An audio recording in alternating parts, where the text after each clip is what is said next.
লম্বা লম্বা কথা বলা হচ্ছে, এগুলো আমরা দীর্ঘদিন ধরে বলছি, তারপরে বলতে হচ্ছে, মনে করিয়ে দিতে হচ্ছে তারা যা শুরু করেছে দিনের পর দিন।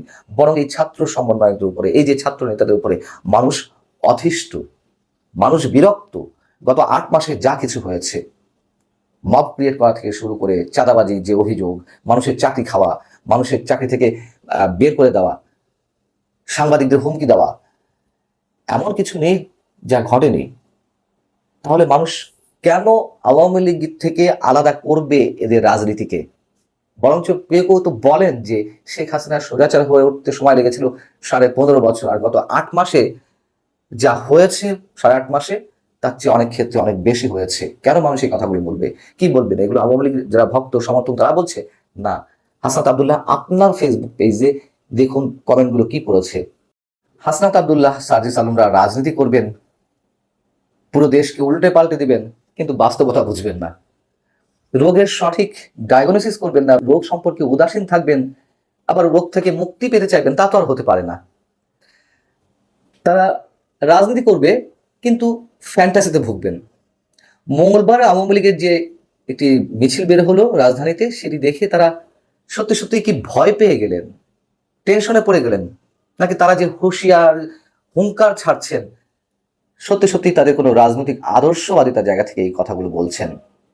তাদের রাজনৈতিক আদর্শ কি সেটাই তো আমরা বুঝতে পারছি না, কিন্তু তারা হুঙ্কার ছাড়ছেন। সত্যি কথা বলতে আওয়ামী লীগ বিরোধিতাই তাদের রাজনীতির মূল আদর্শ, আওয়ামী লীগের বিরোধিতাই তাদের এখন রাজনৈতিক পুঁজি। এটি অপ্রিয় হলেও বাস্তবতা। এখন এই কথা বলতে গেলে তো ফ্যাসবাদের দোষও বানিয়ে দেওয়া হয় আমাদেরকে, সেটি কোনো বিষয় নেই। এটি আমরা অনবরত শুনছি। আওয়ামী লীগের সময়ও আমাদেরকে বিএনপি জামাতের দালাল বানিয়ে দেওয়া হয়েছিল। তবে একটু মনে করিয়ে দিলাম, আবারও মাঝে মাঝে এই কথাটি মনে করিয়ে দিতে চাই। যাও, মঙ্গলবার রাজধানীতে আওয়ামী লীগের যে একটি মিছিল বের হলো, তাদের দৃষ্টিতে বেশ বড় মিছিল, মানুষের সংখ্যা তাদের মিছিলে বাড়ছে, এবং তারা সেটিতে যে প্রতিক্রিয়া জানিয়েছে, বিশেষ করে হাসনাত আব্দুল্লাহ তার ফেসবুক পেজে, খুবই হাস্যকর, স্রেফ হাস্যকর মনে হয়েছে। আওয়ামী লীগের বিরুদ্ধে হাজারো অভিযোগ অবশ্যই মানুষের রয়েছে। আওয়ামী লীগের যে কর্তৃত্ববাদী আচরণ, নানান ধরনের অভিযোগ তাদের বিরুদ্ধে, নিশ্চয়ই অস্বীকার করার কিছু নেই। কিন্তু আওয়ামী লীগ যে পথে হাঁটছে, তারাও কি সেই পথে হাঁটছে না? আওয়ামী লীগের রাজনৈতিক যে আদর্শ ছিল, তারা তো সেই রাজনৈতিক আদর্শটিই পোষণ করছে। 5 আগস্ট গণ অভ্যুত্থানের পরপরই, সপ্তাহ দুয়েকের মাথায়, আপনারা সার্চ করলে এখনো পাবেন, যে আমি বাড়িয়ে বলছি কিনা, সপ্তাহ দেড় থেকে সপ্তাহ দুয়েকের মাথায় আমি স্পষ্ট করে বলেছিলাম, এই ছাত্র সমন্বয়কদের যে বিতর্কিত কর্মকাণ্ড, যে অপকর্ম, তা আওয়ামী লীগকে ওয়েলকাম জানানো হচ্ছে এক অর্থে। তাদের অপকর্মের কারণে আওয়ামী লীগের অপকর্মগুলো ম্লান হয়ে যাচ্ছে। বিএনপি জামাত জোট সরকারের সময় হাওয়া ভবনের দুর্নীতি, কিংবা সংখ্যালঘুদের উপর নির্যাতন এবং টেন্ডাবাজি, দখলবাজি, সন্ত্রাস, যা কিছু হয়েছে, মানুষ তো ভুলে গিয়েছিল আওয়ামী লীগের অপকর্মের কারণে। আবার আওয়ামী লীগের অপকর্মগুলো বর্তমান অন্তর্বর্তী সরকারের বিভিন্ন বিতর্কিত কর্মকাণ্ড, 71কে অস্বীকার করা সহ আরো ভয়ঙ্কর যে কথাবার্তা বা তাদের অ্যাক্টিভিটিস, এবং এই ছাত্র সমন্বয়কদের যে ঔদ্ধত্য, তার কাছে আওয়ামী লীগের সব ধরনের বিতর্কিত কাজ মানুষের চোখের সামনে থেকে মুছে যাচ্ছে। এবং আওয়ামী লীগ বিরোধিতা, যেমন আমি বলছিলাম যে এই ছাত্র সমন্বয়কদের রাজনীতির একমাত্র পুঁজি, শুধু আওয়ামী লীগ বিরোধিতা নয়, আমার মনে হয় আওয়ামী লীগের রাজনীতি তাদের আদর্শ। আওয়ামী লীগ যা যা করে গেছে, এখন তারা তাই করছে, জোর করে মানুষের কথা বলা বন্ধ করে রাখছে। এবং ওই যে বলছিলাম, এখন কেউ তাদের সমালোচনা করলে আবার তাদেরকে ফ্যাসিবাদের দোষর বানিয়ে দেওয়া হচ্ছে। এগুলোর কারণে তো আওয়ামী লীগের বিরোধিতা দিনে দিনে পুঞ্জীভূত হচ্ছিল মানুষের মনে। তো মঙ্গলবার যখন আওয়ামী লীগের মিছিলটি বের হলো, তার পরিপ্রেক্ষিতে হাসনাত আব্দুল্লাহ তার ফেসবুকে একটি পোস্ট দিয়েছেন, আপনারা অনেকেই শুনেছেন।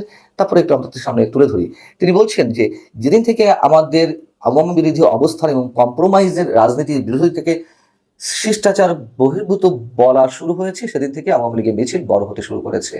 যারা কম্প্রোমাইজের রাজনীতি করছেন তাদের সতর্ক করছি, অতি শিগগিরই আওয়ামী লীগ নিয়ে সিদ্ধান্তে আসুন, না হলে আপনারা করবেন কম্প্রোমাইজের রাজনীতি, আর আমি করব শিষ্টাচার বহির্ভূত রাজনীতি।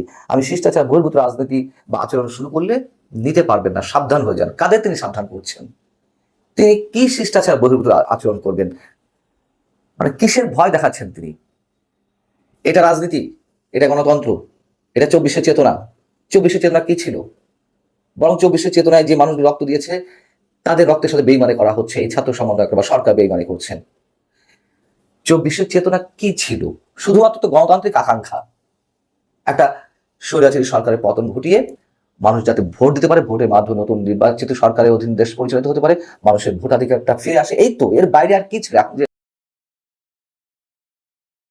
লম্বা লম্বা কথা বলা হচ্ছে, এগুলো আমরা দীর্ঘদিন ধরে বলছি, তারপরও বলতে হচ্ছে, মনে করিয়ে দিতে হচ্ছে তারা যা শুরু করেছে দিনের পর দিন। বরং এই ছাত্র সমন্বয়কদের উপরে, এই যে ছাত্র নেতাদের উপরে মানুষ অতিষ্ঠ, মানুষ বিরক্ত। গত 8 মাসে যা কিছু হয়েছে, মব ক্রিয়েট করা থেকে শুরু করে চাঁদাবাজি যে অভিযোগ, মানুষের চাকরি খাওয়া, মানুষের চাকরি থেকে বের করে দেওয়া, সাংবাদিকদের হুমকি দেওয়া, এমন কিছু নেই যা ঘটেনি। তাহলে মানুষ কেন আওয়ামী লীগ থেকে আলাদা করবে এদের রাজনীতিকে?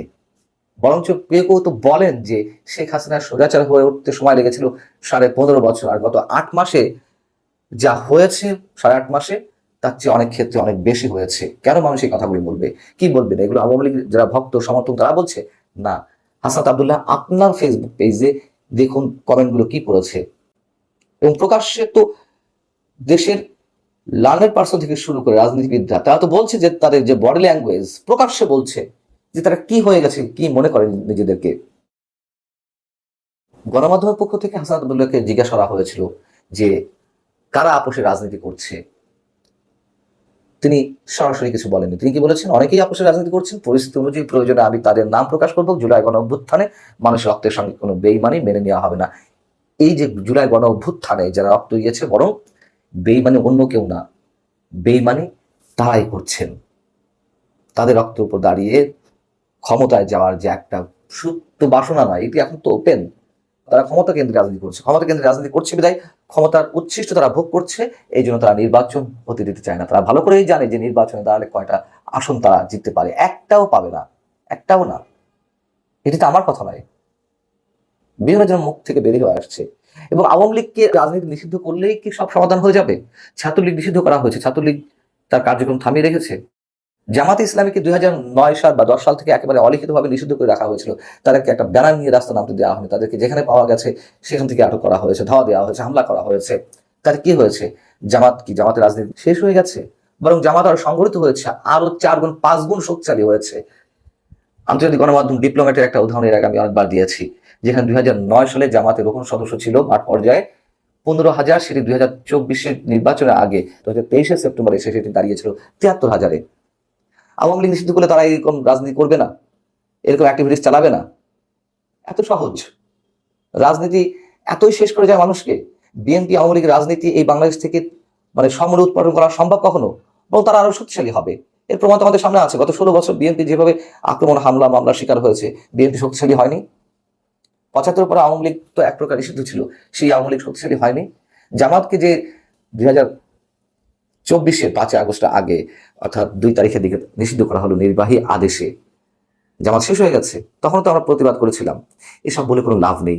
এগুলো করে কেবল রাজনৈতিক উত্তেজনা ছড়ানো হবে, কাজের কাজ কিছু হবে না। এবং এইভাবে যারা হুঙ্কার হুঁশিয়ারি দিয়ে মানে বলে না যে ফাঁপা কলস বাজে বেশি, তেমনটা দেখা যাচ্ছে।